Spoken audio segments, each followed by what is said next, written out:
I love that song. I know that you don't like it, Hannah, but I love that song. It out, quite honestly. Because I went on my phone to go on Twitter to like share it and then got distracted doing something else. So I saw you shaking your head though. I think you forget sometimes I can still see you even when the videos are playing.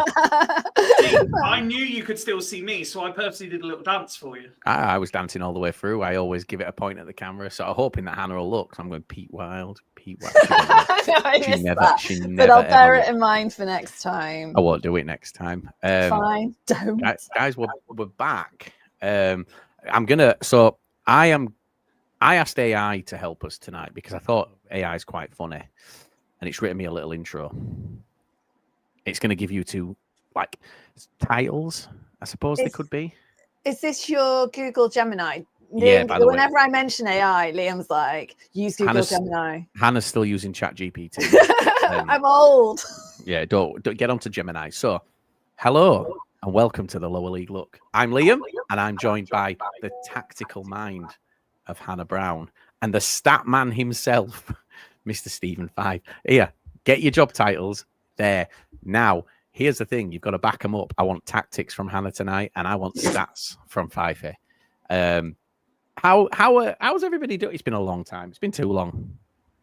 It has. When did we last do one of the? A while. I feel like we might have done some watch-alongs, but it's a long time since we've done an actual podcast. What was that? Alcohol. I realised that I don't really drink when we do the main ones. It's only the watch-alongs where I eat a Chinese and drink a beer. Yeah, the last one we were all on screen together for was a watch-along. Yeah, was Port Vale involved?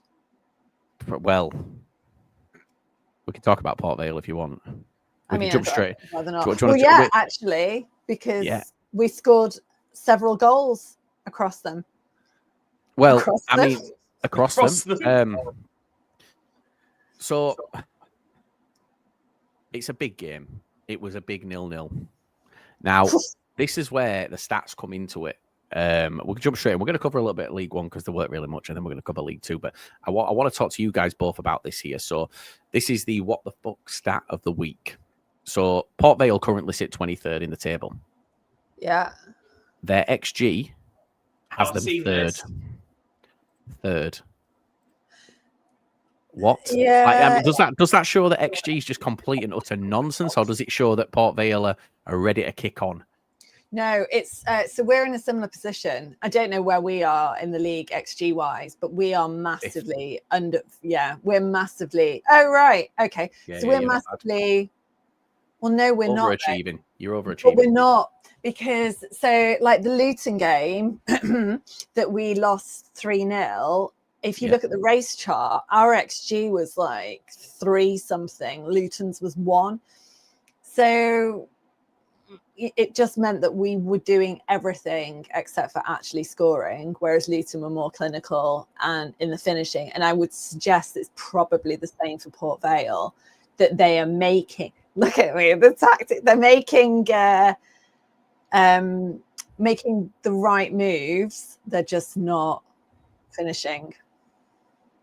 Well, that's what that would say to me. Well, there's a couple of things on this Port Vale. So obviously it was Port Vale 0, Wycombe Wanderers 0. It's like kind of for your benefit, Fyfie, stats versus reality. So both managers, obviously you expect a manager to kind of big his team up a little bit, but there's two like real contrasts in interviews here. So Michael Duff for Wycombe, his quote was, after 20 minutes from then on, I thought it was total dominance. I don't know how we haven't won the game, to be honest. It's frustrating, but you win that 98 times out of 100. First of all, don't know where he's pulled that from. 98 out of 100 is a really random one. And As then Darren the official Moore, lower league look stat man, the thing that really frustrates me is when people make up the stats. Like, stats are supposed to be there intentionally. Like, you're supposed to be able to, factually back up a stat. And for him to say 98 out of 100, he now needs to play that 100 times to prove that the stat he's just made up is in fact correct. 2/3 of stats are made up. Yeah. Abraham Lincoln Can you said prove that with some statistical analysis, please? Yes. No, I'm the tactics woman. That's your thing. Yeah, your job's to pull the stats. Yeah, but I'm not playing the game. That's the problem.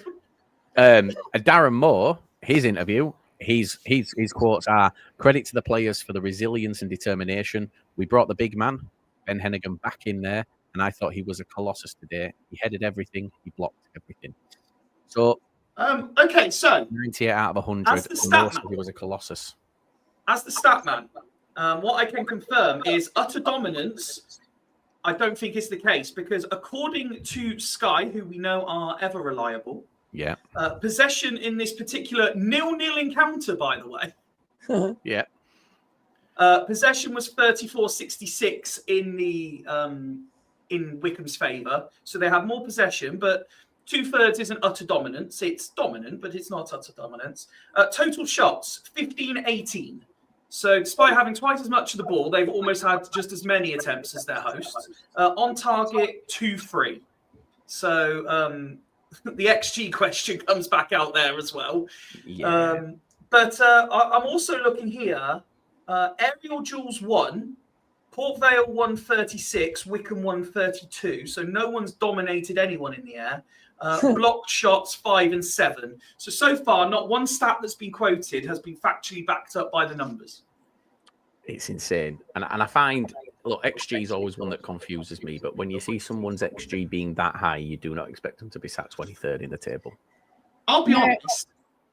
I'm not a fan of XG personally. I get why people use it, but I'm not a fan. Do you know the only one that annoys me more than XG? The pre-assist. Shut up. Yeah, so that's the ball before the assist. That's the pass to set up the pass that sets up the goal, yeah. Do you know what I discovered last week? So before we went live, we were talking about Ollie Norwood being out for County. I discovered the Poisson distribution model, which is a statistical model which takes, like, it's a kind of if-or type model. So if Sounds Ollie tasty. Norwood had been playing in the Luton game, how would the outcome have changed? Like, how cool is that? That's why. So is the Poisson model based on the gene? Poisson, like fish, not like crescent shape. Oh, I thought you said croissant. I thought you said croissant. No, Poisson. Oh, Like it's the Poisson theory, basically taken from the older Gino de Campo theory that if his nan had wheels, she'd be a bike. Yes, it's also nonsense. I'm just gonna say yes.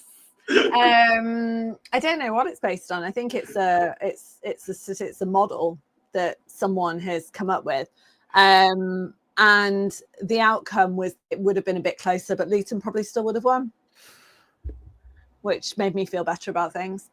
So just while we're testing stuff and you know, like changing our little banners and things, Liam, I just want to welcome my own audience to this podcast because I've tested the little button. Because I'm a guest in this and not the host, I'm only allowed to use 2. So the millions of viewers that Fools get on Facebook and YouTube are currently invited to watch this as well. I decided that our followers are also your followers on X, and therefore on X, doing the same. Yeah, I mean, a lot of them have us muted on X, but that's not the point.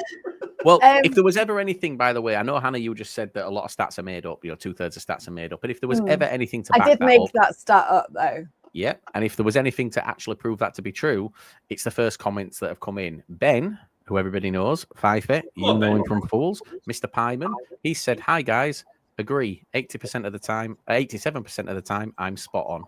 Which, if anything, shows that is utter nonsense. It is that. Not sure where he's got 80%. On 606, by the way. He's missing a decimal point between those two numbers. That's the problem. But yeah, well, look, let's start with League One because there's not really much to get on with League One, and if we start at the top, well, yeah, if we start at the top, Hannah, you're currently top of the league, Stockport County. We were second going into it. We're now third, and you're now joint top along with Lincoln. Lincoln beat Doncaster 2-1. Lincoln took an early lead, a first half lead. Doncaster got one back in the 70th minute and then scored an own goal less than 2 minutes later. Anybody who hasn't seen it, it is a complete shit show of a goal. Not really sure what has gone on, but it moves Lincoln up to second. And Donny are in 19th, and that is no wins in 9, I think. It's funny, isn't it? Because they, in common with pretty much all the promoted teams, had a stellar start, and you can't really tell until now. Like they had a start like Mansfield did, and then they need to watch it because Mansfield nearly found themselves back in League Two last season after they dropped off a little bit later. So like I think they beat us on New Year's Day or something ridiculous, and then didn't win for weeks and weeks and weeks. Donny are a bit, I think it's maybe just the run of games that they've had as well, because there are some incredibly tight tacticians in job title. But thanks. But there's also been quite a lot of managerial changes, and so we're in a situation now, like we've got Peterborough on Thursday, who are 2 games in maybe, with Luke Williams. So things change. Luton have had a bit, they're up to 8th, I think, under Jack Wilshere. Things are changing, whereas Donny, nothing has changed. No. And I think I am absolutely, there was nothing implied there. There was at no point have I implied or otherwise that Grant McCann will not be the manager of Doncaster at the end of the season. I'd like to clarify that very, very clearly. I will not make that mistake again. Job for life. It's a rhetorical job for life. He is the man. Yeah. There are some that are turning though, Hannah. There are some, and I've seen some comments from fans. Someone said he's a League Two manager, nothing more. I don't know. If you look at their passing network from Saturday against Lincoln, like Lincoln are a much wider, broader setup. They've got Thomas Hamer from the back playing everything forward, and then into who's that? Tendai Darikwa. Doing well. Then is feeding it into the forwards. By contrast, Donny have got Conor O'Riordan sitting at the back, who is doing loads and loads of work. Nearly every passes are going through him left, right, and centre, literally. But he's not creating any chances, and they've not got that kind of energy and pressure going forward. All of their activity is right back, and then they've got Billy Sharp up front, just waiting apparently for the balls to come to him, and the balls are not coming to him. Question, if I may, for you guys who are much more knowledgeable on this kind of thing than me, but I think back 9 months now. I think back, say, 9 months, and I look at some of the recognisable names in this Doncaster team. I see Sterry, I see Molyneux, I see Bailey, Sharp to a point. Lotatula. Indeed. Is the gap between League Two and League One bigger than some people maybe think it is? Because you look at, if you take someone like a Molyneux, who for years was widely considered one of, if not the best players in League Two, and I appreciate it's a team game and not one player can do it on his own, but he's now playing for he's playing for the same team in the same setup, and they are struggling, for want of a better phrase. So it was interesting, actually. We saw this last year with Burton, who didn't get relegated, but were very, very close to it. And if you remember, they built this first 11 of League Two All-Stars. So there was Elliot Watt, there was Ben Whitfield, there was yes, who is still there and still doing well. Whereas there was Danilo Orsi. Yeah. A lot of them have moved on.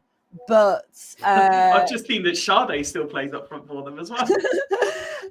And they failed abysmally. That absolutely fell on their arse, and it wasn't until Gary Bowyer came in that things started to change.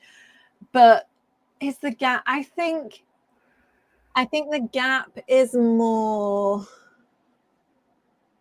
No, I don't think there is. And that's evidenced by your Wimbledons, your Bradfords. Hey. But I don't know. I don't think there is that much of a gap. I think it's just different. Like Charlie will say about, particular teams, the way they set up, and it almost becomes psychological in letting them play how they want to play. And I think that's very distinct in League One. You can see the different playing styles.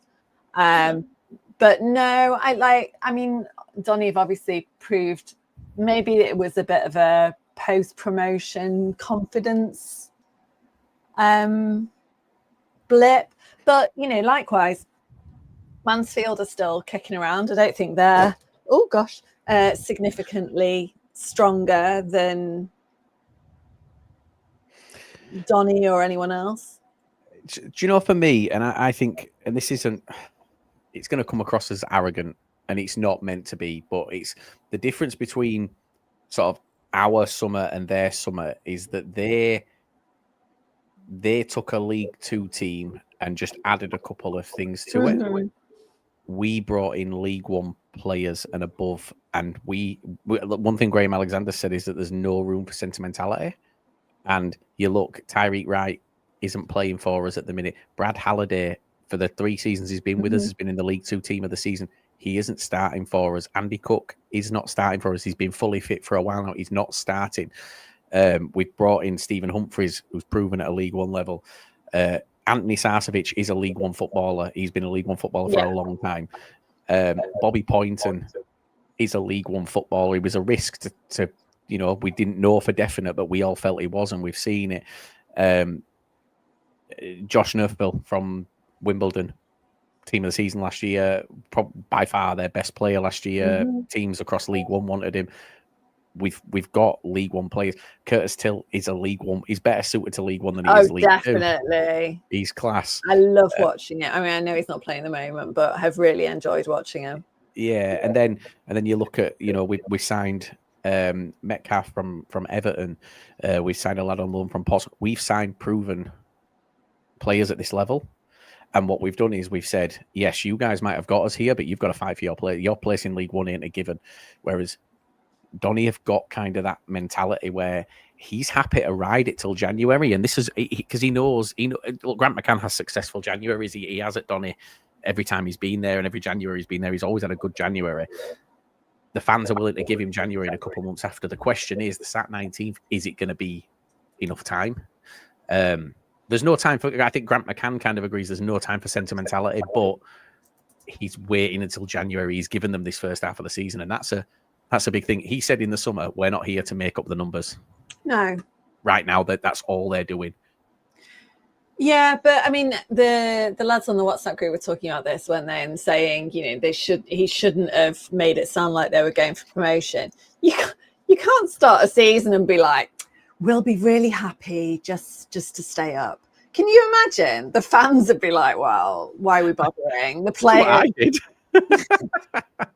I did that last season, Hannah. I was the same last season. I just wanted to finish in mid-table obscurity.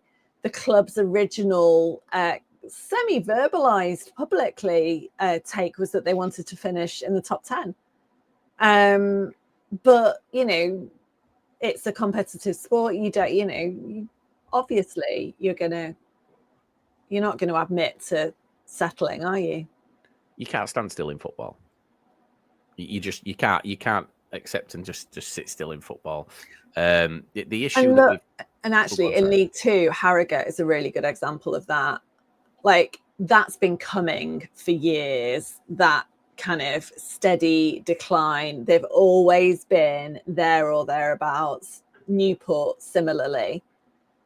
And speaking of Newport, what? Someone's put Steve Bracknell. I've been being sent images in a WhatsApp chat that isn't fools for a change of people pissing about on Wikipedia, and then they're coming up with all sorts of weird and wonderful names as the new manager. Steve Bracknell's been put on Wikipedia as the manager. A Welsh singer named Benji Webb has been but as manager, people are having fun at Newport's expense. Which is, it's nice to be Newport and not yourselves for once, Fyfie, isn't it? But I'm sure your time will come. So just to kind of finish on the Donny and Lincoln game, Grant McCann, fair play to him. He called it a comedy show. The defending, he said it's disappointing to lose again. No one wants to hear hard luck stories. He's not making up excuses. He's never really made excuses up, and it's something that I think you can kind of commend him for. But you can't keep going through this routine of expecting January to be your season. I mean, it's like you with Charlie Hannah. I've always said, like, you have that first 10 games where you don't really hit the ground running. And it's every year. And eventually you've got to look at the manager and say, what are you doing to change that? Why does that keep happening? And it's the same with Donny. Obviously last season they were up there, they kicked on, but the season before he came in and it wasn't, they were in a bit of a shit show, and for a lot of the season they were in a shit show, which really weren't his fault. It was just that last sort of 13 games where he kicked it on. One of the really interesting things about Donny Lincoln as well on Saturday is that after Lincoln's second goal, Donny's now, I wonder if the XG takes into account. So what happens on the race chart is kind of first 30 minutes, kind of even as Lincoln are scoring, Donny their XG is still higher. They're making more opportunities. And then at 65 minutes, so just before Donny equalised, Lincoln's XG shoots up, and then it just kind of stops, whereas Donny keeps building, like even after their own goal. So they've finishes really high for the game compared to Lincoln. So they've obviously still got that. Lots of teams, Stockport County included, their heads will go down, but Donny is scrappy and they kept the pressure on right to the end. And as a fan, I think that's all that you can kind of ask and that you want to see. The frustration comes when their heads go down and they just give up. Well, the question for you both on that is McCann's interview, calling it a clown show. Do you see that? Is that just raw honesty from McCann, or do you see it as him potentially losing the plot a little bit with the situation and starting to throw his players under the bus? I'll go with the first. I think there are certain people out there, and there's not many, admittedly, but I do think McCann's potentially one of them for the limited exposure I've had, where he will call out what he thinks. He won't go for the EFL media trained approved answer on every single question. If it has been poor, I think he'll say it's poor. Yeah. He's also I've like in the past found, and this is where this whole debacle from 2 years ago stemmed from, that he was in, I think it was like August, September, he was saying to the fans, you need to give us some time. Obviously he was new into the role then, or the post, whatever you'd say in football, but he was very transparent about the fitness levels of the players, about the team needing to gel. And we talked about clubs that recruit heavily in the summer versus those that don't. There is a massive advantage to be had from retaining a team, giving them a full pre-season, working together. You don't get last minute signings coming in who haven't had a pre-season and then still in November aren't up to playing a full game. So yeah, I think he's just I think he's too smart to throw players under the bus. I think he knows the psychology of being a manager and needing to keep players on side. He's got some really senior players in that team as well, so people like Billy Sharp aren't going to stand for that too much. I think he's just honest. And I kind of like that about him. Well, I have a complaint. A statistical complaint that Hannah can explain tactically. All right. I I probably can't, but I'll try.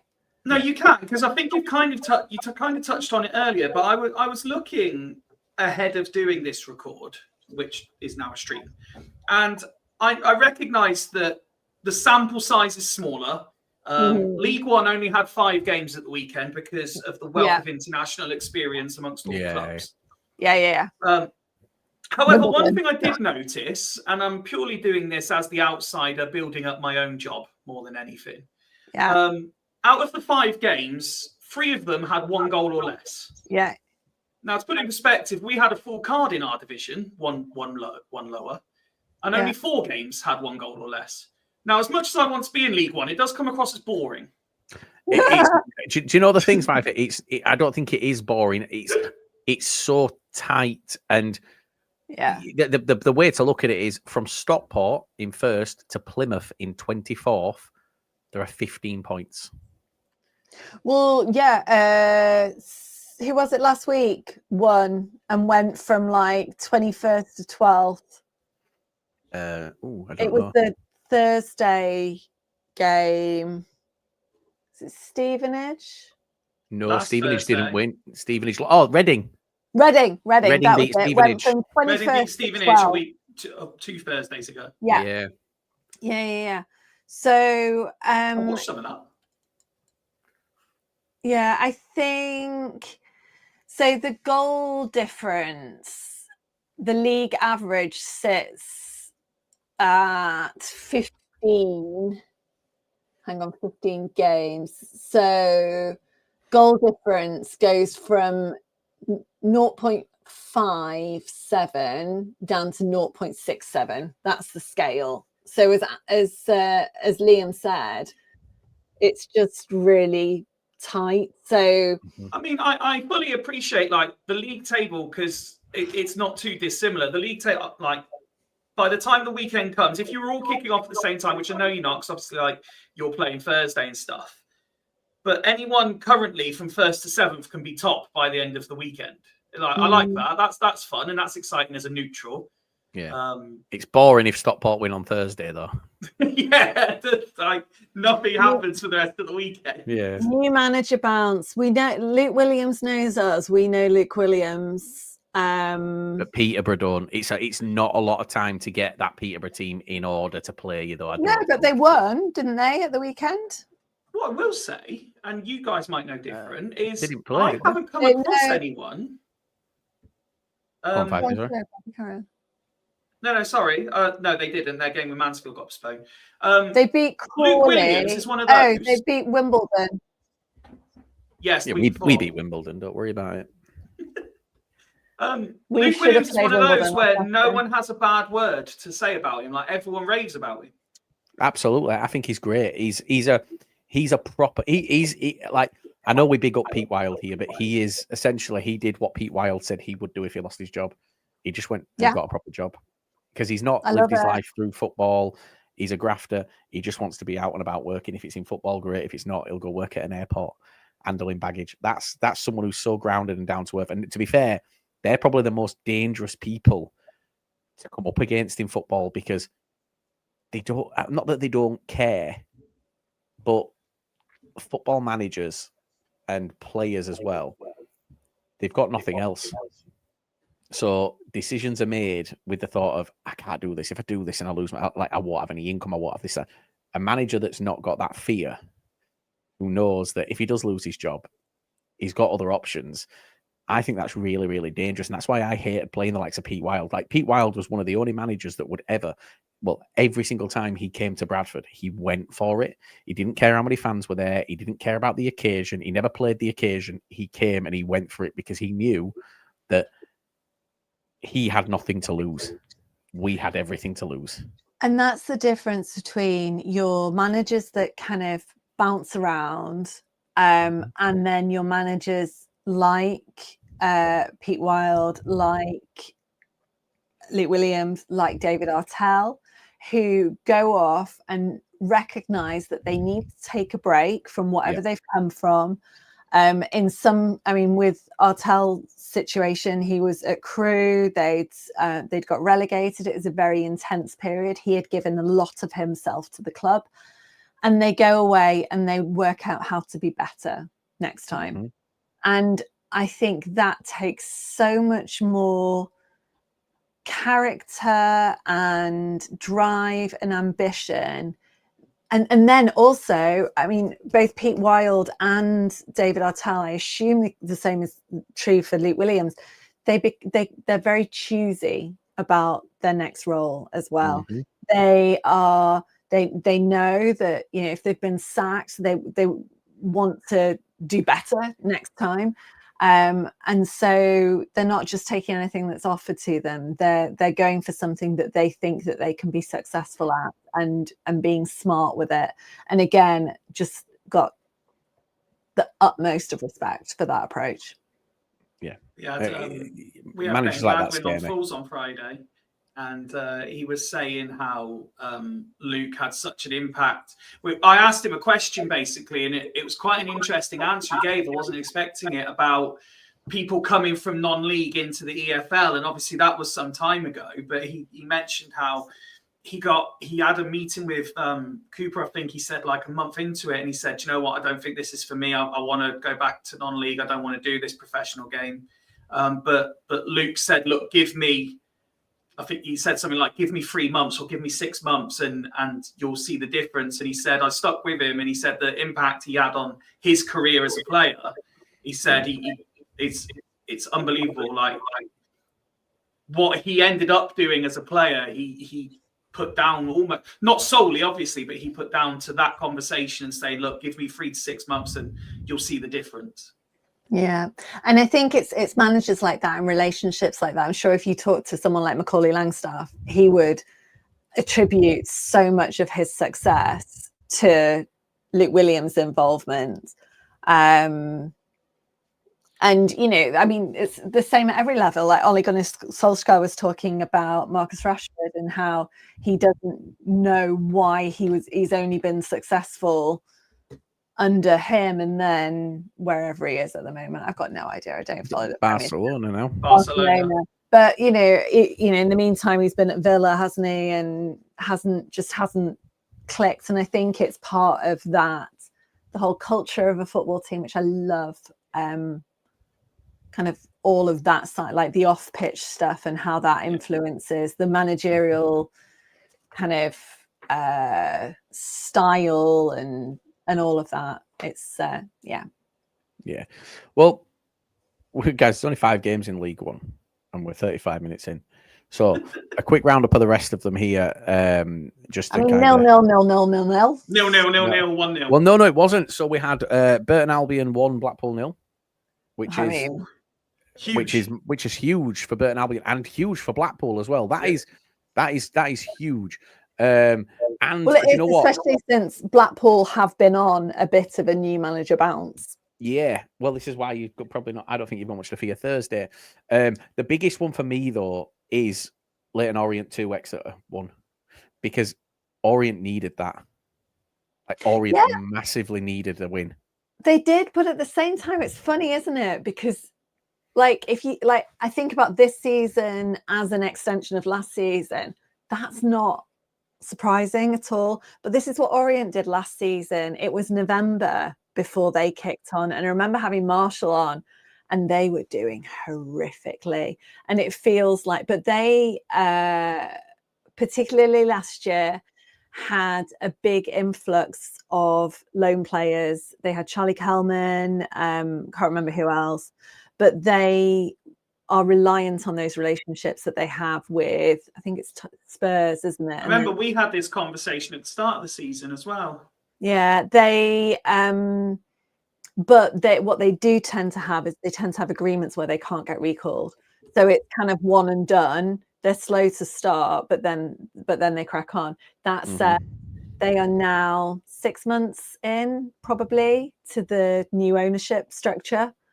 So it'll be interesting to see what happens in January for them. Yeah. But like in context of, you know, the last 12 months, that's not a scoreline that stands out. But Liam's right in that for Orient's form at the moment, it's hit and miss, isn't it? That said, Exeter are 20th. They're not, stunning. Yeah, but the way that but Orient were down there, and Orient's form is hit and miss, and getting smashed 4-1 last week by Wycombe. That could have gone either. That's a big slippery slope for Orient there, and people talk about Richie Wellens potentially going to other clubs, this, that, and the other, and it maybe does unsettle a little bit because there were talks about that earlier this season. Maybe it does cause a little bit of a problem, but we'll see how it goes. The other game, Luton 0, Rotherham 0, an absolute bore fest. That really annoys me after the ridiculous scoreline of the week before. But maybe that was Jack Wilshere's bounce done. Yeah, but the same, like you look at Leyton Orient, they got smashed by Wycombe the week before that. They beat Lincoln. Yeah, like it's insane.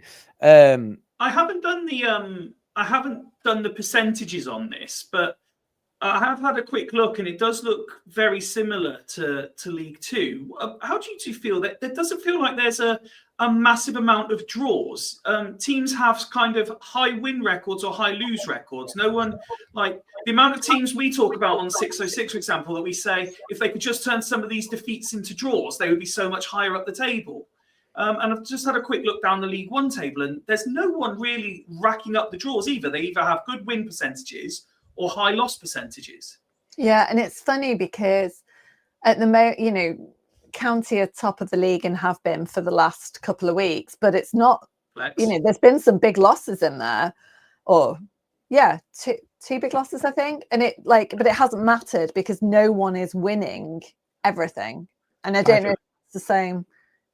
We've drawn 4 of our last 5. Yeah, I remember you saying we've drawn 4 out of our last 5. There's an exception to every rule.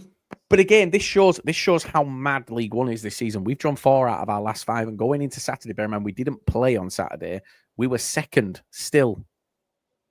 Like, bear in mind, you've drawn 4 of the last 5. You've drawn 6 all season. Oh yeah, but this is our start to the season was phenomenal. Like it was beyond anything we could possibly imagine. Beating Luton, beating Stockport, beating Wycombe, Huddersfield, Wimbledon, all these teams that really, I mean, aside from Wimbledon, that we were in League Two last season. We took their best Wimbledon player. are having a cracking start to the season. What are they? 7th? 3 points off top. Just to put something that resembles stats behind this. Okay, so this is your top 8 at the minute. So this goes from Stockport to Luton. Okay, Stockport's record 8-4-3 in terms of wins, draws, losses. Lincoln 8-4-4. Bradford 7-6-2. Bolton 7-5-3. Cardiff in 5th 8-2-4. Stevenage 8-2-3. Wimbledon 8-1-6, and then Luton 7-2-6. There's not a lot of draws in there. If you take Bradford and Bolton out, there's not a lot of draws in that top 8 at all. There isn't, but the thing is like that, and that kind of shows why we are where we are. We've got 6 draws, but only 2 losses. Yeah, like we've been half. So you are doing the turning those losses into draws. That's what you're doing. Yes, yeah, essentially, yeah, we are, and that's why we are up where we are. But six draws is not great. And do you know that the most annoying part about it is that, we drew against Lincoln in possibly the most boring game I've ever seen in my life. We drew against Stevenage, but both Stevenage and Lincoln are up there. Barnsley should be up there. We drew against Barnsley 2-2, and then we drew against Rotherham, another team that should be up there.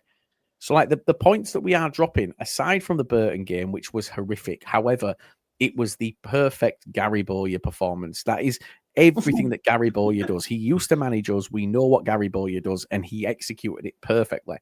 Now, what I will say is one thing that really pisses me off is time wasting.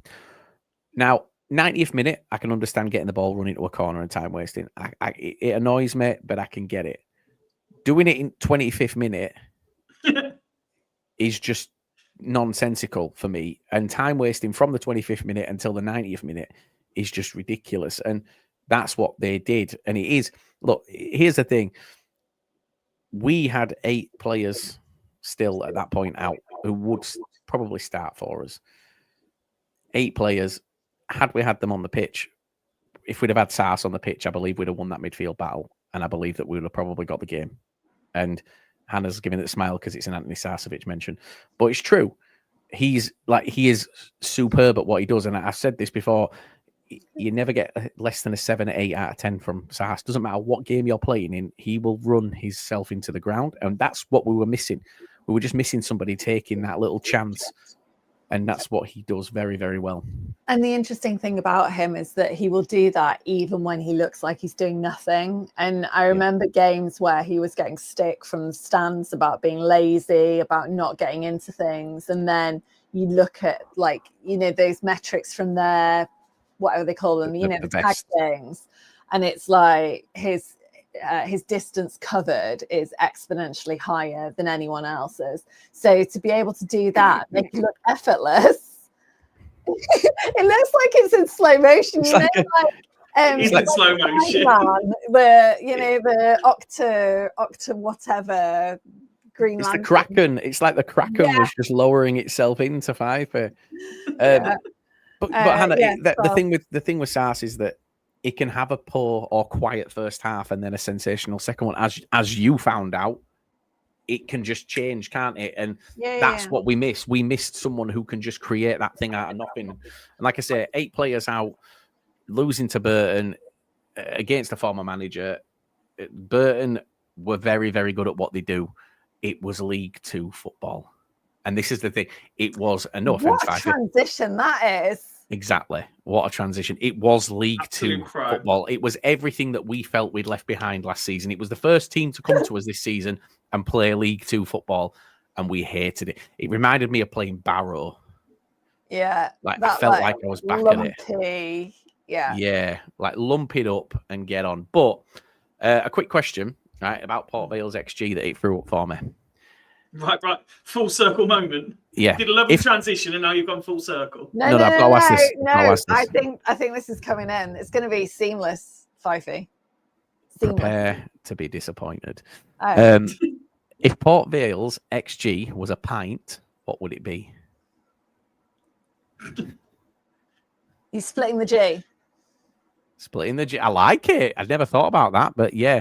Well, the answer that it's given here is that it's one of those fancy IPAs that costs £8. Says it had notes of mango and pine, and it just tastes like lukewarm washing water, which I think sums it up. Right, into League 2, Hannah. If we think that we're looking at like your Luton thing was a bit shit, and you know last week when we lost against Burton, everyone else also lost in the top 6. The top 3 of League 2 just all can drop points this weekend. Let me bring you up to date, Hannah, on what's going on in League 2, because it is mental. By the way, we need to be nice about Walsall. Yes, let's be nice about Walsall. I might go to. I'm still lusting after the Harrogate Pies. I was really hoping that we were going to get Harrogate in the next round of the Virtue Trophy. Didn't happen. We've got Crewe instead. Yay. So we've got no game this Saturday because we're at Peterborough on Thursday night. Also, yay. Harrogate Walsall on Saturday might be like, can I be asked to drive 2.5 hours to get a pie with black sheep gravy? Is it 2.5 hours for you? That's when I put it into Waze last night. It was, maybe there was an accident or something. There's definitely an accident because it's only half an hour from my house and you're only about 15 minutes. Well, I'll plan my journey whilst you update me, Fyfie. You do that. So Fyfie, talk League 2. Come on. Okay. So as Liam correctly said, the top 3 going into the weekend absolutely stacked it, as they have been doing all season. Whoever is in the top 3 shows absolutely no desire to want to go and put a run together to dominate it in a way that only Warsaw could last year. Why would you? Well, exactly. We want to keep it just as interesting as the division above us. It's good practice for when those teams get into division above. So Swindon Town go clear at the top. Ian Holloway's all-conquering Reds went all the way to Fleetwood. Didn't conquer. No. Went all the way to Fleetwood. Depending on which Swindon fan you speak to, and believe me, there will be a debate on this later on Fools Rush In, because me and Ben got at it on 606 last night. Shock. Can't imagine that. No. Can I guess? Go on. Yeah. You thought it was shit and Ben saw positives. More or less, yeah. Sounds about right. Top of the league. We're top of the league, so what problem can any Swindon fan have? Well, throwing away the lead and completely forgetting how to play football was just two of the issues that I rose. But after taking the lead against Fleetwood, they equalised and then absolutely battered Swindon. The only thing they didn't do was create a clear-cut chance to win the game. Thankfully for that, we took the point, which saw us go top of the league because Walsall did the complete opposite of what they've done all season. They dominated, to use the word. They absolutely dominated. Walsall, every game this season, and I'm sure, Hannah, you can get me the actual figure, but Walsall have averaged somewhere in the region of about 36% possession this year. They had 67% on Saturday and managed to lose to Colchester. Colchester were one of the most inconsistent teams in the country. So Stockport County have a trend of winning when they have less possession. It's our average is 39% possession when we win, and when we lose, we have 65% on average. I'm not disputing the fact that this happens, but Walsall do it all the time. Every week we comment on how little possession they have and how effective they are. We've been talking about this a lot, how effective Walsall's game has been this year, having so little possession. But lo and behold, they have lots of possession against Colchester, who are known for having possession themselves, and they lose. It's unfortunate. One of Walsall's standout stats is their set piece XG is exponentially their set pieces this year have been outrageous. Well, Fyfie, hold your fucking buckles because we are going to blow your socks off very soon. I look forward to it, but I need to. Hannah's very excited to know about League Two. Go on. I am. This is a League Two. This is League Two related. It's you can tell that this is the kind of conversation we have on a random Monday. Is it Monday? Yeah. I've got a great stat, Hannah, and then I get excited about it, and we have And it was. Well, just before you move on from that game, Fyfie, on Matt Sadler in his post-match, he started his thing with, "We weren't us first half, nowhere near it." Now, I don't know about you guys. I don't know about you guys. Losing 2-0 to Colchester, that's the Walsall I know. I know that Walsall. That is the Walsall that I know. But he sort of kind of compliments, it's weird. He compliments compliments Colchester, but he's also kind of maybe slagging himself a little bit because he says they changed things around. They did something they hadn't done before, and I think it caught us on the hop a little bit. But regardless of that, we just didn't work hard enough. Now, for me, that's saying I was completely unprepared for anything other than this. And if someone comes to us and does something different, because like you say, Colchester, they like to have the ball. They like to press with the ball. They have that possession. When they turn up and don't do that, Walsall don't know what to do with the ball. And we're very similar. They don't know what to do with the ball. They're better out of possession than in it. Yeah. And interestingly, when you look at Walsall's season last season, their stats this season are very much weighted in terms of attacking versus defending. They cannot defend effectively at all. But all of the, you have those radar maps that show where they're strong, and they are the bare minimum for all of them. And if you think about what happened last season, they had Nathan Lowe, who was banging goals in left, right, and centre. That kind of offsetted the need to be strong defensively. Nathan Lowe goes back to Stoke at Christmas. Lo and behold, they, did Walsall things. They've got the great wall of Walsall this year, though, in Aidan Flint. That's all they need. Do you know what?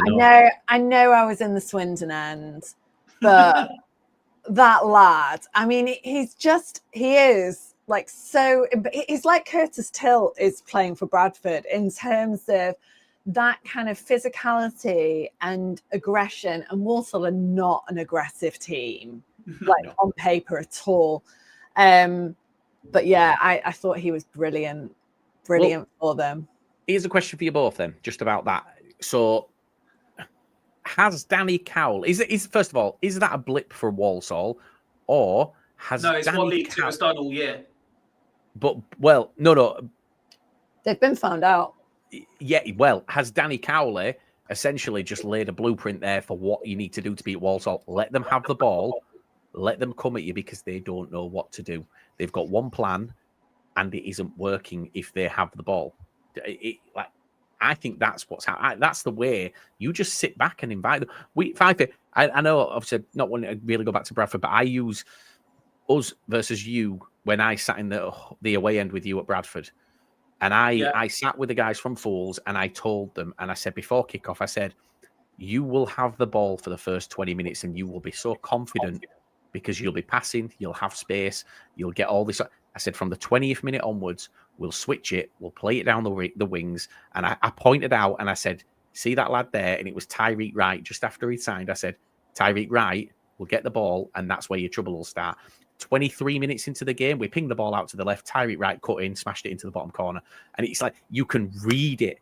You can read exactly what is going to happen sometimes in games. But if Swindon had come into that game, got the ball and just lumped it forward to our defence, we wouldn't have known what to do because we are very, very much in the same as Walsall. When we don't, we're great out of position. We are so well organised. But when a team doesn't come and press us, we kind of just pass that ball back and forth, and there's not really much going forward. Look, we could have 100% of the possession. If all the passes are backwards and sideways, we're not going into the goal. We'll draw 0-0. And that's the problem. And that's what I think Walsall have kind of got there. So a little bit of a But if you're a Swindon fan, Fyfie, and you can use this on your Fools game. I will. I'm taking notes. So if you're a Swindon fan, yep, and you see Walsall 2-0 down, your game is must win. Mate, you don't have to tell me. Like, you have to win that game. It is 100% 2 points dropped. I've sarcastically called our episode tonight, we're top of the league. Hurrah. Hurrah. Go on then, carry on. Who's the other one in the top three then, Fyfie? So, MK Dons are now in there by virtue of goal difference after their win, because Notts County dropped points at the weekend. They and I'm led to believe by some of their supporters who tuned in 606. They were very not themselves in the first half, apparently, and it cost them. They ended up getting a 95th minute penalty to equalise just to claim a point. A penalty which their own fans admit wasn't a penalty, but was due to them after the ref missed two howlers that were penalties beforehand. Hashtag League 2 refs. Doesn't get it's no better in League 1, Fyfie, don't worry. No, so I'm told. If anything, somehow it gets worse. It's bizarre. I mean, I don't know. Did you see the goal that was scored? Imagine that was the FA Cup, but did you see that? But that was a referee who refereed in the Championship. Did you see the goal we conceded? Hannah, did you see it against Cheltenham? Oh yeah. Where the referee blew the whistle as he went to kick it, and all the Bradford players stopped, and even the Cheltenham players stopped and all started walking back, thinking it was going to be retaken. But Hutchinson just headed it in, and the ref went, "Yeah, go on, all right, goal." I'm glad you're over it.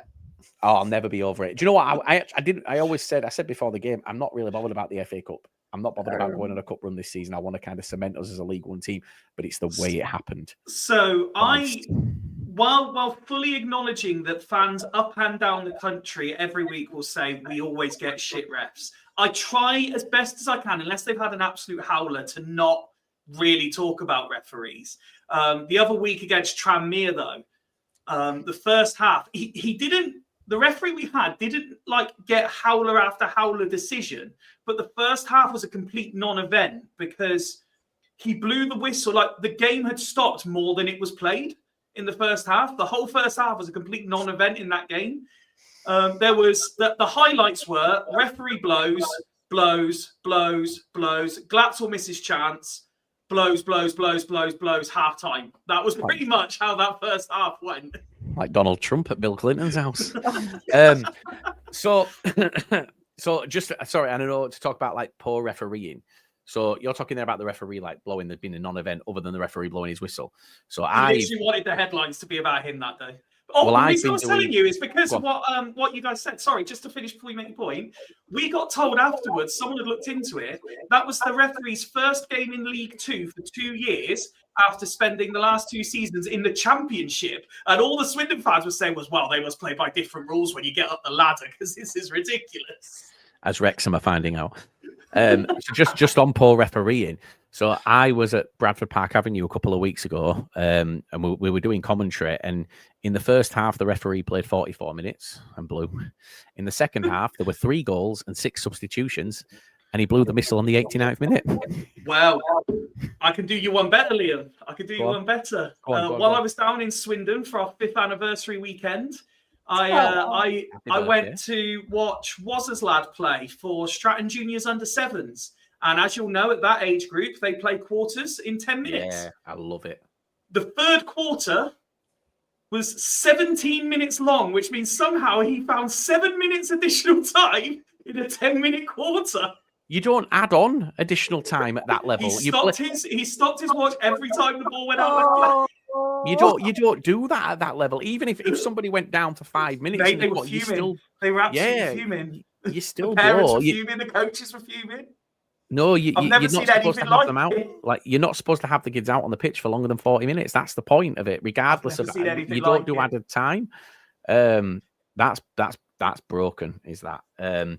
Yeah. Well, there were accusations thrown around, just not justifying it, but suggesting why it might be the case. For example, and I'm not suggesting it is the case. I don't know personally, but the referee was the parent of one of the losing team's kids. All of a sudden, they went from 2-0. They went from 2-0 down to 4-2 up. Convenient that, and then the whistle blew. Thankfully, the team I went to watch ended up winning 5-4 in the last quarter. So. Christ. Anyway, we digress. The politics start so young. But yes, there you go. 7 minutes additional time in a 10-minute quarter, Liam. That's broken. You've coached yourself. I'm sure you're delighted by that. I'd have kicked. Well, to be fair, we don't let parents ref. We don't let parents ref. The coaches ref. That's the rule, because the parents clearly they don't know the rules. And you always get that one that's a little bit. To answer Ian's question in the chat, are Bromley as good as the table suggests? Could we see them in League One? No. It's just no one is consistent enough to put that run together. They are considered something of the surprise package. They are one of those teams that are doing like Bradford are. They're turning the defeats into draws, in the sense of they've actually got a 7-6-3 record this year. I don't personally think they sustain their place. Fyfie, you ready for the stat? Go on. Bromley have 23 goals. 17 of them from set pieces. Does not surprise me in the slightest. That is an insane stat. They are the Arsenal of League Two. Well, look at the manager.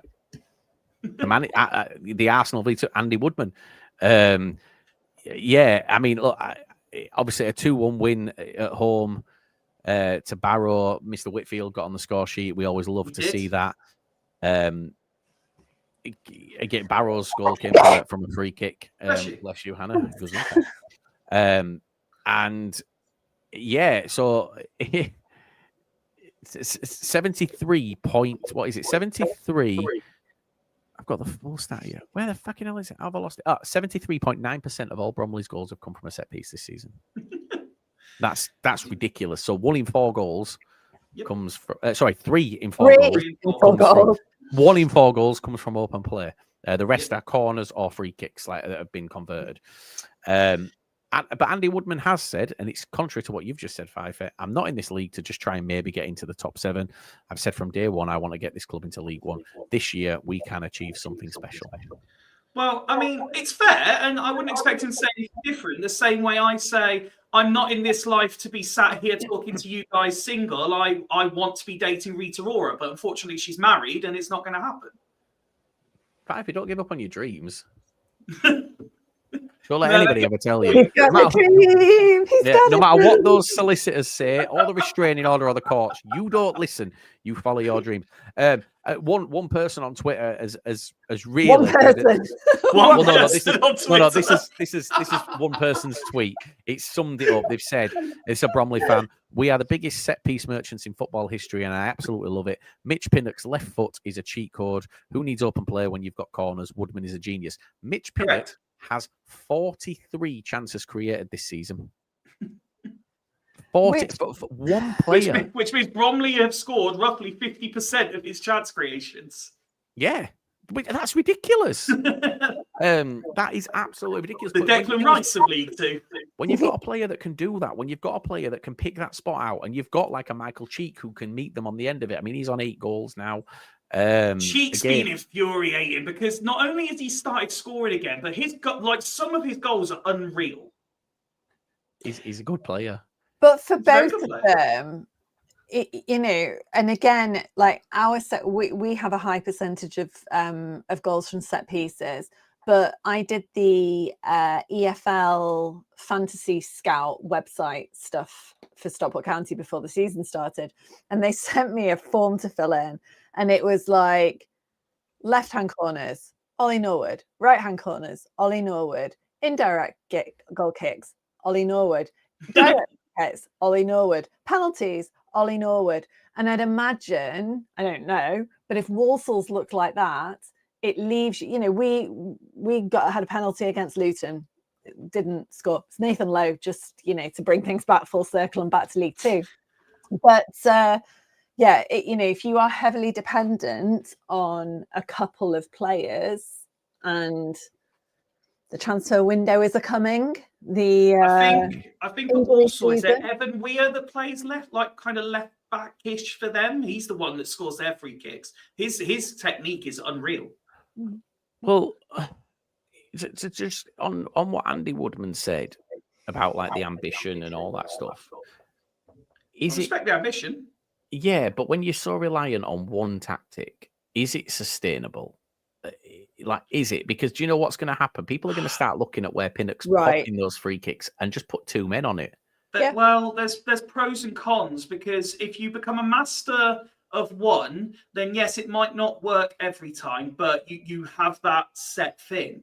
You look at someone else, and I can speak for Swindon, for example. We technically have 3 different ways of playing.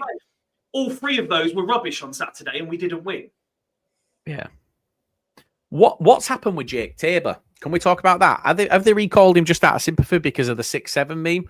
So there was a suggestion. That was part of the compensation. Yeah. So there was a suggestion on Ollie's pre-match for Fleetwood. So we knew Drinan was out. Palmer wasn't training because he was ill. We had a number of other attack-minded players missing. So Holloway said himself, I've called him back because I felt he could be needed. Now, thankfully, Palmer got over his illness and was able to play.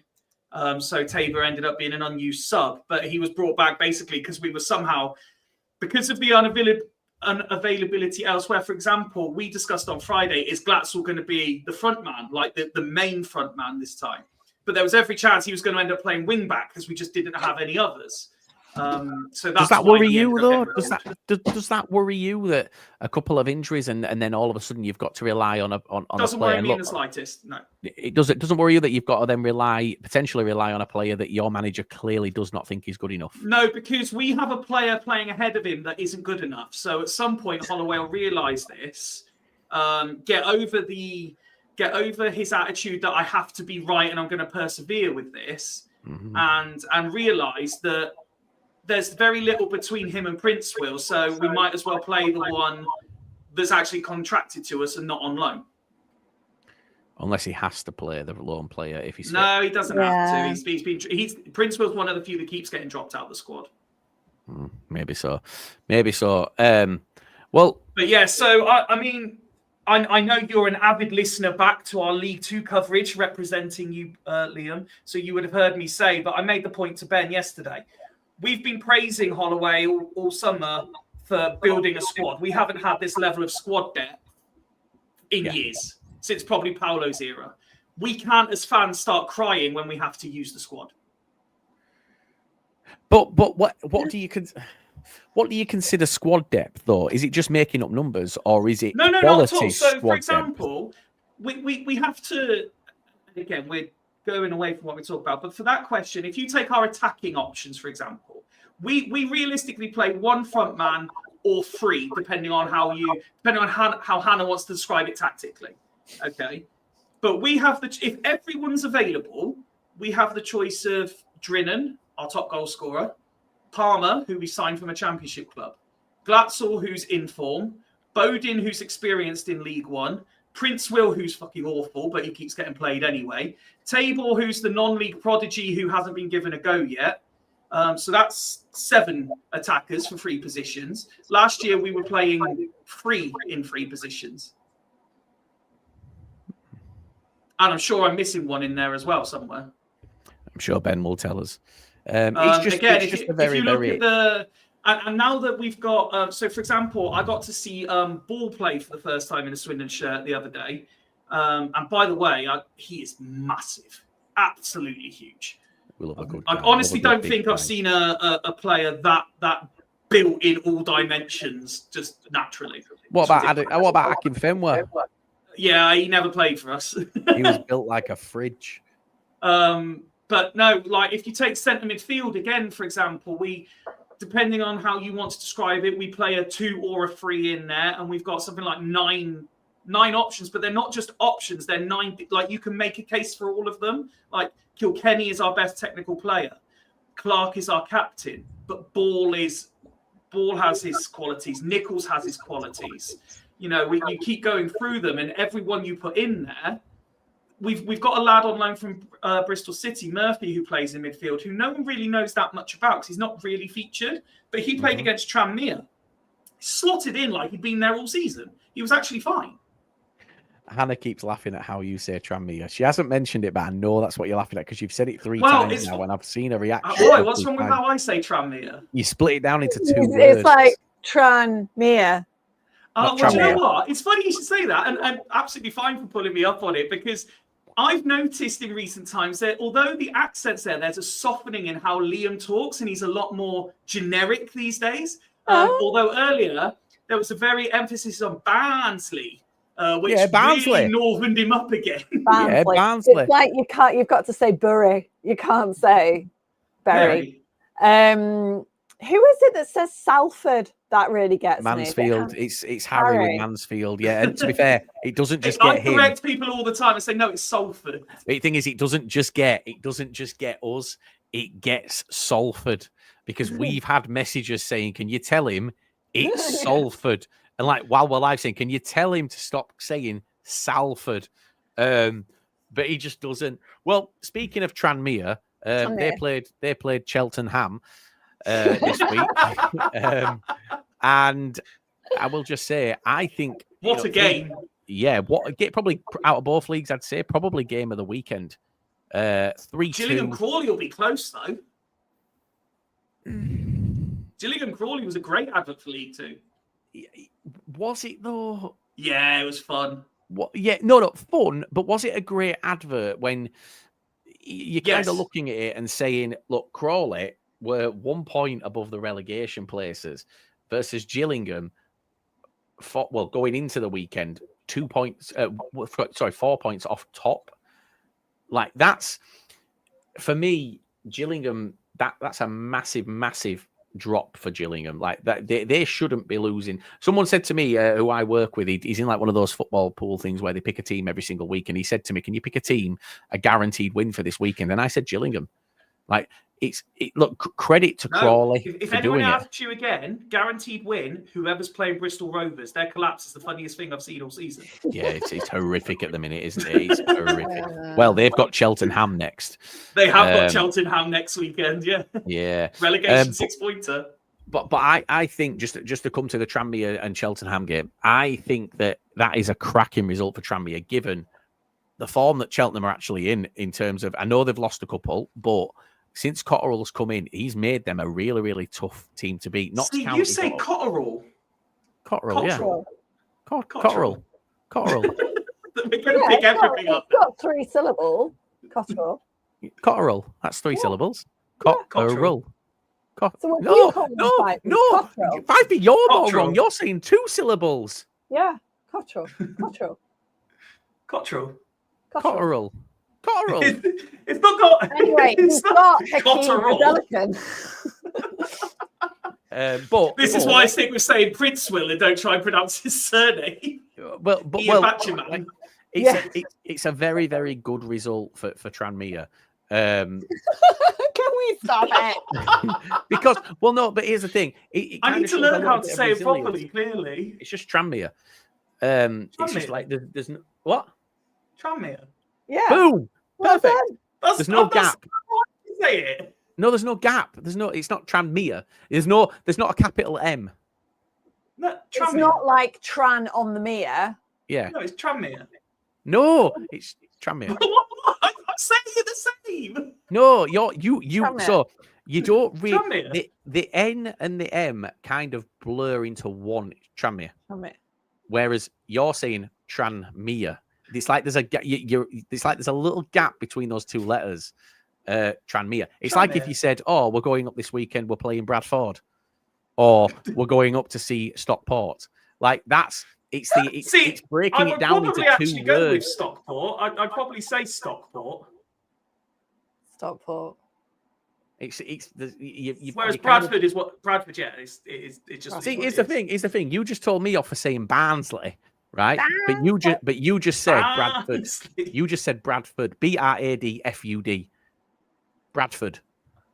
Yeah, but that's because we're like all the. Well, you want me to emphasise Ford? Well, no, technically, technically it'd be Bradford or Bradford. But Bradford is Bradfud. We always laugh because we say way off topic, man. No, but this is the point. It's like it's weird, isn't it? Like that's a northern way to say Bradford. Well, I'm surrounded by the elite of northern countries. And here's the thing, Fyfie, what are the first three letters of Barnsley? BAR. How do you pronounce that? Bar. Barnsley. Oh, so is it Barnsley? Is it what? Yeah, Barnsley. Oh no, Barnsley. How many A's have you got in there? Barnsley. But hang on, you've added an A at the end, the SLAY. You're saying Barnsley. Barnsley. No, that's different. You said Barnsley. We're gonna every week. I think every single week we need to start picking up on how people say things because it's funny. But we keep going away and coming back. Steve Cotterill.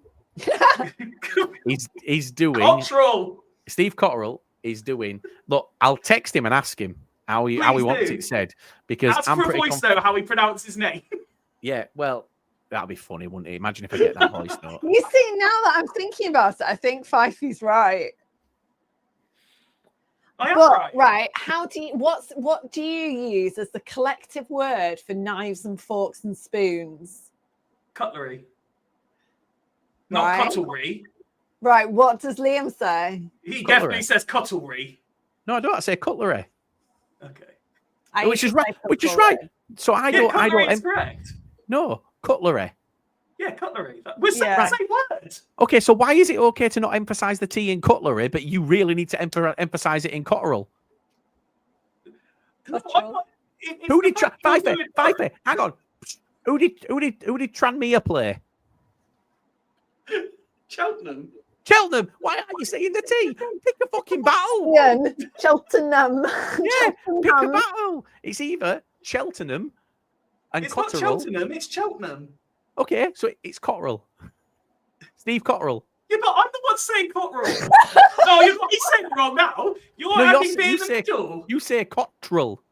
Cotterill. Yeah, no, don't pronounce the T. The T's fucking a silent word in his name. Coral. So what's the next game?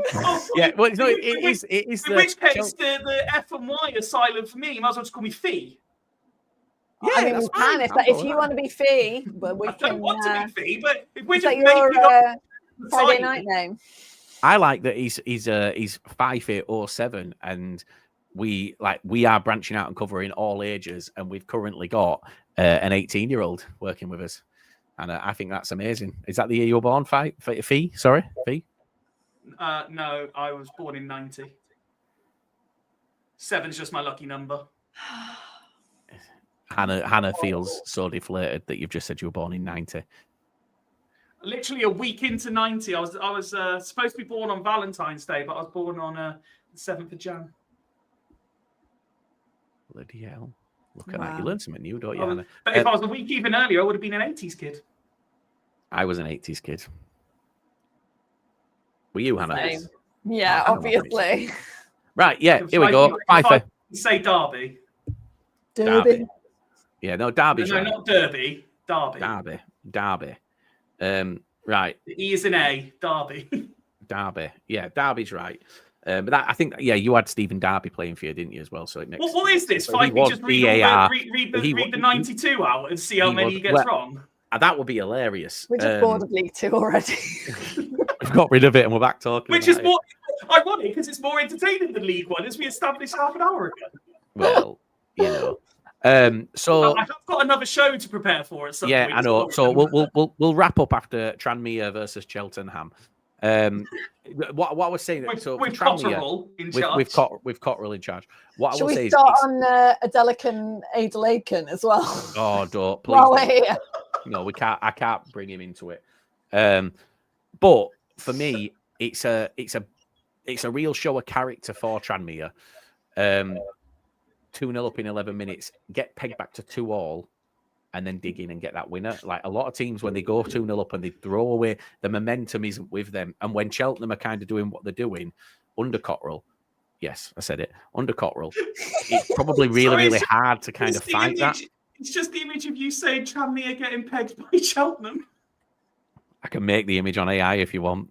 No, I don't want it. I don't want it. No one wants it. Cotterill. Yeah. So yeah, that's a big one. And then a really weird one is Grimsby 0, Chesterfield 1. I think Christy Pym got sent off. There was an own goal for Grimsby. And it was an own goal, yeah. They did nothing to get the result themselves. Everything Grimsby could do to make Chesterfield win happened. Yeah, I do. Look, I love Dave Artell. Hannah, I know you're a big fan of Dave Artell. I find a couple of things that he does a little bit confusing. The Jamie Walker situation, and again, I love Jamie Walker. This isn't me being biased in any way, but Jamie Walker scored 2, set 2 up a couple of weeks ago, and then was dropped from the starting 11. He did that previously. He scored those 2 that were both goal of the season contenders, and was dropped for the following game. I get managing minutes and I get adapting your game, but at certain points, you've kind of got to give players a run. You've got to give players a run where they're going to have that opportunity to find that form and adapt to any way you want to play. I don't know if, look, Jamie's had injuries in the past. As far as I know, he's fully fit. I don't know whether he's a little bit concerned that when they're coming up against those tough teams, those physical sides, that he maybe needs to not play him, not risk him. But I really like Jamie Walker, as I think everybody knows. And I think Grimsby fans really like Jamie Walker. So what Artell's doing there, when it works, fine. But when you are making these changes and you're dropping these players out that have, shown that they can do it at this level and shown that they can do it at a very, very high quality, if it doesn't work and you end up losing then that's a recipe for disaster. That's where the fans will start going, you don't know what you're doing. And I'm not saying that he doesn't, because I kind of understand what he's doing, but I also think, come on, you've got to at some point give this guy a run. You've really got to give him an opportunity to play some football for you and find his feet at your club with a decent run of games. That's my view on it. I've got 3 final points to round off, if that's okay. And 2 of them linked to each other. We were talking about goals earlier, and there were 2 0-0s in League Two, and they couldn't have been any different if they tried. Cambridge Barnet was the ball fest of the division, as we knew beforehand it was going to be. Absolutely pathetic excuse for a football game. But Oldham Crew also finished 0-0, and this was one where there were over 30 attempts on goal between the 2 of them. It was NBA style. The only thing they couldn't do was score. It was absolute chaos. So but when you've got Mike Fondop, playing for you, you could have 60, and it's not always going to happen. You either get 60 goals from him or 60 seats broken in the stand. I will work on my pronunciations ready for the next time you throw in a text message saying, shall we do a live stream? But if I'm going to do that, Liam, if I could just ask for you to pick which accent you're going to use, because while you do sound quite Bradford sometimes, you are going a bit angry Ginge sometimes as well, which is more Mancunian. Wow. There we go. Fuck you.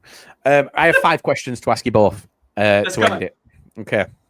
Is it pronounce these team names? No, it's not. Would you rather be stuck in a lift with Michael Duff explaining why he should have won 98 times out of 100, or would you rather watch Grant McCann's comedy show defending on a loop for an hour?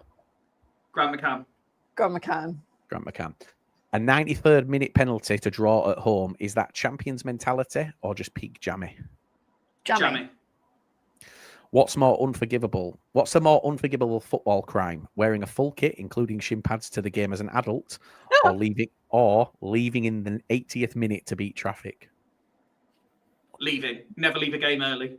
No, the kit. I never leave early, but the kit. I mean, that's like stag do dare level. Yeah, that's why I'm saying leaving's early, because if you're going full kit including shin pads, there's a reason. Be honest, if you were managing Bromley, would you even bother training from open play? Yes, because we'd have to improve.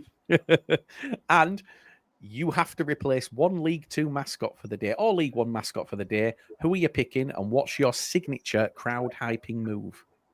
So I'm playing the part of the mascot? Yes. Is that what you're saying? Yes. Which mascot for which club, and what would it can't be your own, and what would be your signature hyping move be? Do you know what? I would take the place of the bunny at Peterborough. And that carrot would be getting thrown into the crowd, trying to get people throwing it around like it's an inflatable.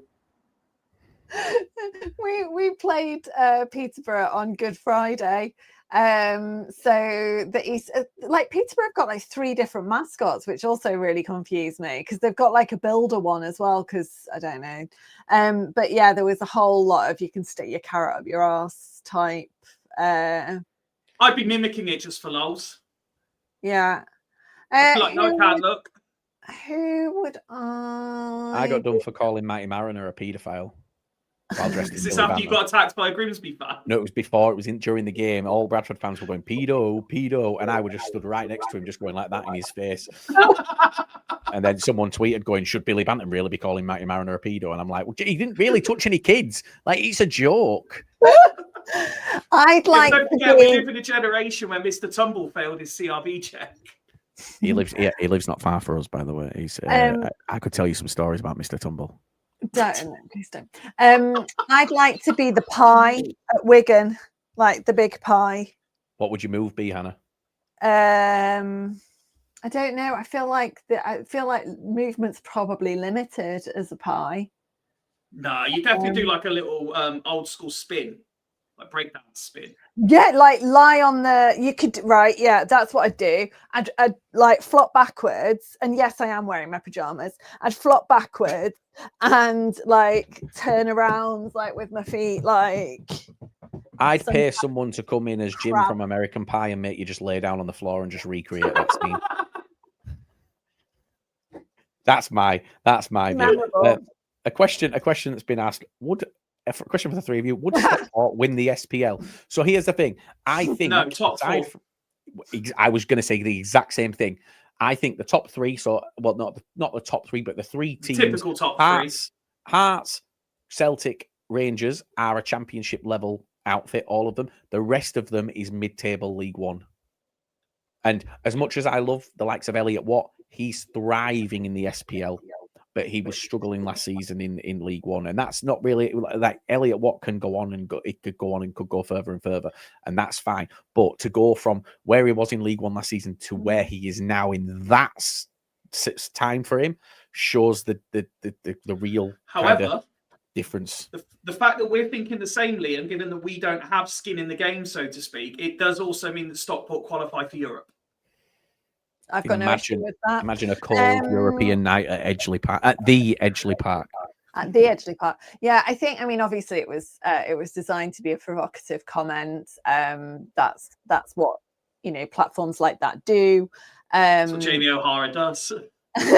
And that said, I am really enjoying the fact that then someone completely unrelated tweeted the England group table and said Stockport County would win that. Yeah, I saw that. Really enjoying that that's a thing now. Well, before we leave, I've got 3 more questions for you, and then we're done. Which is a bigger sign that your club's in crisis? The manager praising resilience after a 0-0 at home, or the local paper's headline simply reading woeful? The paper. I can't imagine either happening, quite honestly, because we're so happy clappy and, you know.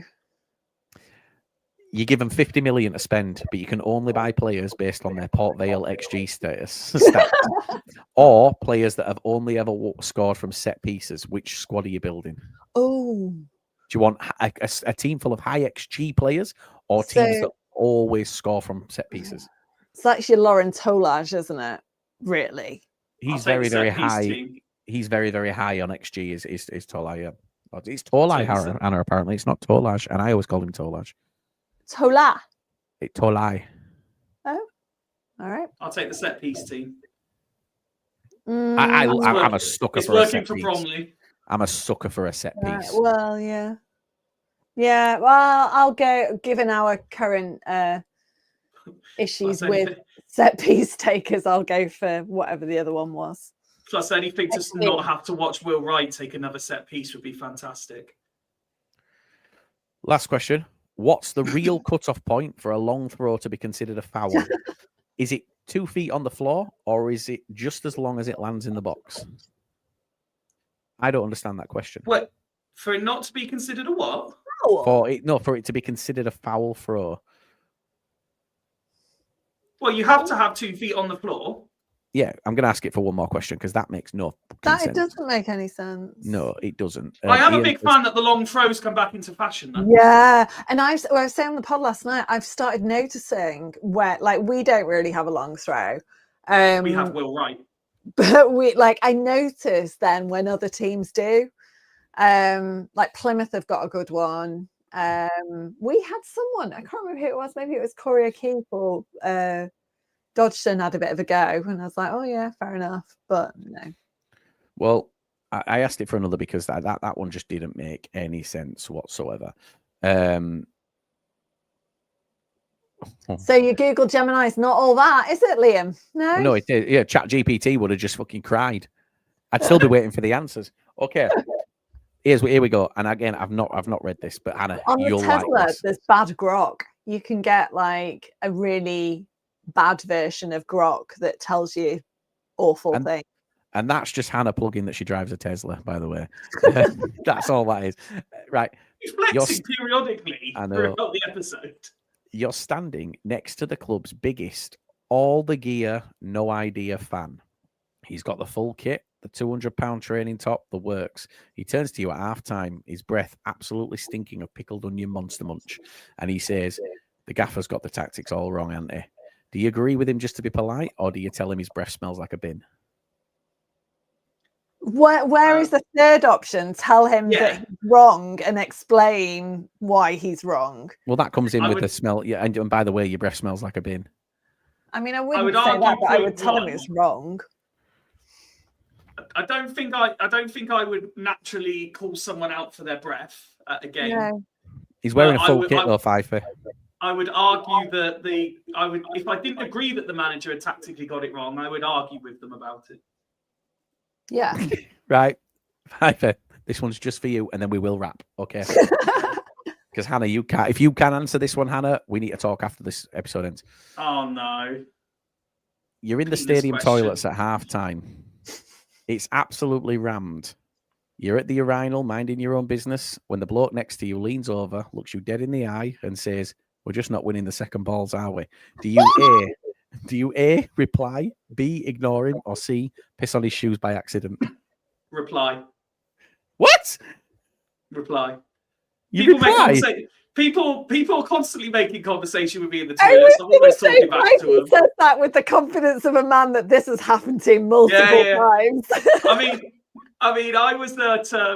I was one of the 7 people total that went to the Virtue Trophy game at MK Dons last week. And when I say 7 people total, I don't mean Swindon. I mean total. Again, I don't know what the official attendance was. Genuinely, credit to the Swindon fans that turned up. MK Dons, pathetic. I know they were out, but like we outnumbered them, and I think we only had about 198 people there. Honestly, I got a video. I'll send you the video. Actually, I did a circle of the whole stadium. I just see nothing but empty seats, a little thing of people, and then the Swindon fans behind me. Wow. But so yeah, you talk to them, piss it. Yeah, if someone starts talking to me in the toilet, like if I'm in a stall, I'm ignoring them because like. Okay, so let's if you're in a stall and he pops his head over the top. I'm like, fuck off, man. Or underneath. Underneath, yeah. In the public thing, if someone's talking to me, yeah, I'll talk back.